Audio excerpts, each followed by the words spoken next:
BJP media நேயர்கள் அனைவருக்கும் வணக்கம். நான் சேகர். மயிலாடுதுறையில் 2 சகோதரர்களை வெட்டி கொலை பண்ணியிருக்கிறாங்க. உண்மையிலேயே ரொம்ப வருத்தமாக இருக்குது. அந்த இளைஞர்கள் இன்ஜினியரிங் படிச்சுக்கிட்டு இருக்கிறாங்க. சரி, ரொம்ப நல்ல இளைஞர்கள் போல். ஏன்னா எல்லாரும் மாதிரியும் எவன் விற்று எவன் நாசமாக போனால் எனக்கு என்னன்னு இருக்காமல், நம்ம ஊரில் இப்படி கள்ளச்சாராயம் காய்ச்சினா அதை குடிச்சிட்டு 4 பேர் குடும்பம் பாதிக்கப்படுமே, கஷ்டப்படுவாங்களேன்னு சொல்லி இந்த சமூகத்து மேலே அக்கறை உள்ள 2 இளைஞர்கள் இந்த டிஎம்கே கொடூரக்காரர்களால் வெட்டி கொலை செய்யப்பட்டிருக்காங்க. எதுக்காக வெட்டி கொலை பண்ணியிருக்காங்கன்னா, அந்த ஏரியா மயிலாடுதுறையில் முட்டம்ங்கிற கிராமத்தில் கள்ளச்சாராயம் காய்ச்சிருக்கிறாங்க டிஎம்கேக்காரன் ஒரு 3 பேர். அப்போ இந்த 2 இளைஞர்களும் போய் காவல்துறையில் கம்ப்ளைண்ட் பண்ணியிருக்கிறாங்க. ஆனால் இந்த காவல்துறை என்ன பண்ணியிருக்குது, அவங்க டிஎம்கேக்காரங்க, டிஎம்கே ஆதரவாளர்கள். அங்கே உள்ள ஒரு ஒரு அமைச்சர் அவங்களுக்கு சப்போர்ட்டாக இருக்கிறதுனால இந்த காவல்துறையும் இவங்களைத்தான் சண்டை இவங்களை ஏதோ திட்டி அனுப்பி விட்டுட்டாங்க. ஆனால் திரும்ப இவங்க கம்ப்ளைண்ட் பண்ணியும் இந்த காவல்துறை அந்த கம்ப்ளைண்ட் எடுக்கலை.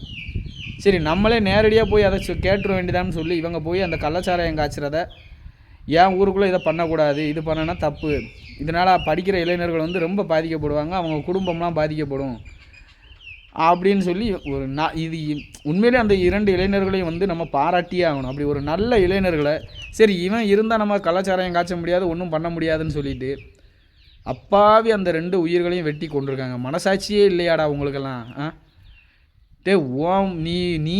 நீ உன் பொண்டாட்டி பிள்ளைகளோட நல்லா இருக்கிறதுக்காக அப்பாவி 2 இளைஞர்களை வெட்டி கொண்டிருக்கீங்களே, இந்த டிஎம்கேக்காரங்க உங்களுக்கெல்லாம் மனசாட்சின்னு ஒன்று இருக்கா இல்லையாடா?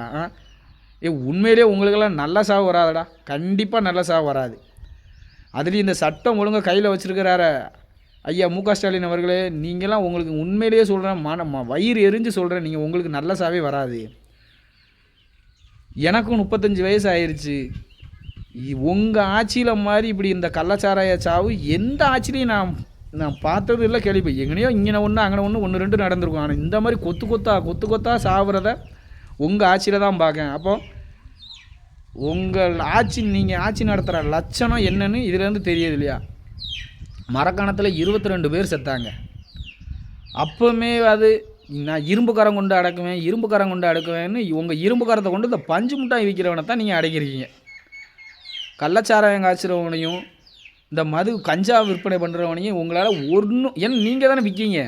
இதில் உங்களுக்கும் தொடர்பு இருக்கா என்னென்னு இருக்கலாம். ஏன்னா டிஎம்கேல இருந்தால் உங்களுக்கு தொடர்பு இல்லாமல் எப்படி இருக்கும்? உங்களோட ஆசீர்வாதத்தோட கள்ளச்சாராயம் பெருகிக்கிட்டே வருது. கள்ளச்சாராயமும் பெருகுது, கஞ்சா பெருகுது, பெண்களுக்கு எதிரான குற்றங்கள் நாளுக்கு நாள் உங்கள் ஆட்சியில் மாதிரி எந்த ஆட்சியிலையும் இந்த மாதிரி பெண்களுக்கு எதிரான குற்றங்களும் போதைப் பொருளும் எந்த ஆட்சிலையும் நடக்கலை.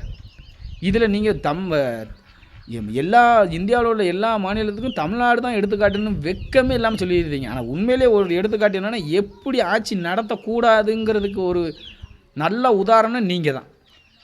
இந்த டிஎம்கே ஆட்சி இருக்கிற வரை தமிழ்நாடு கண்டிப்பாக ஒன்று ரத்த கலரியாக மாறிடும். பெண்களுக்கு பாதுகாப்பு இல்லாத மாநிலமாக மாறிடும். தொழில் நிறுவனங்கள் பூரா இவங்க கூட இங்கே தொழில் பண்ணோம்னா நம்மளை நாசகாலத்தின்னு ஒத்த தொழில் ஒரு என்ன சொல்கிறது, ஒரு 1950க்கு போயிடுவோம் நம்ம கண்டிப்பாக. ஏன்னா நீங்கள் ஆட்சி நடத்துகிற லட்சணம் தான் தெரியுது. கள்ளச்சாராயம் விற்கிறவனை போய் கம்ப்ளைண்ட் கொடுத்தா அவன் மேலே கம்ப்ளைண்ட்டே எடுக்கலை, அந்த அப்பாவி 2 உயிர் பலியை தான் ஏற்றிருக்கு.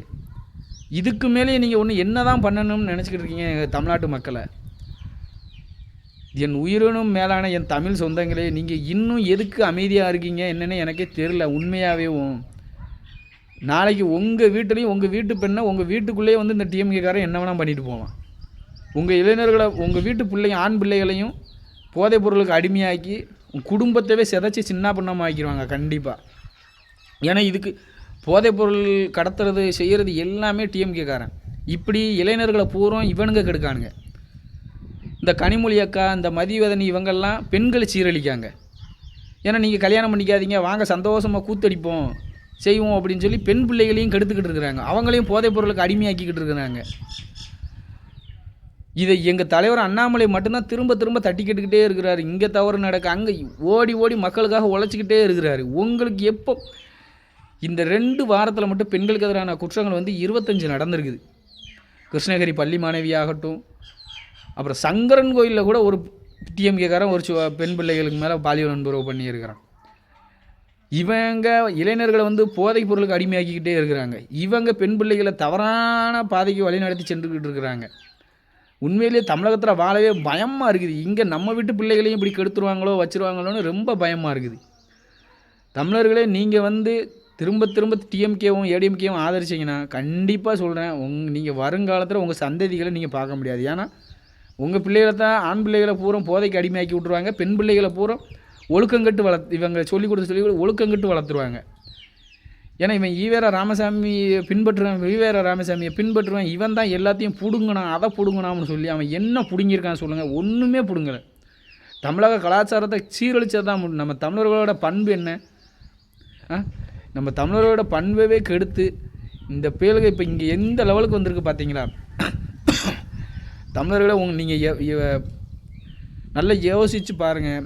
தமிழகத்தில் வந்து கள்ளச்சாராயம் பெருகுனது இந்த ஆட்சியில் மட்டும்தான். மரக்காணத்தில் 22 பேர் செத்துருக்குறாங்க, கள்ளக்குறிச்சியில் 69 பேர் செத்துருக்குறாங்க.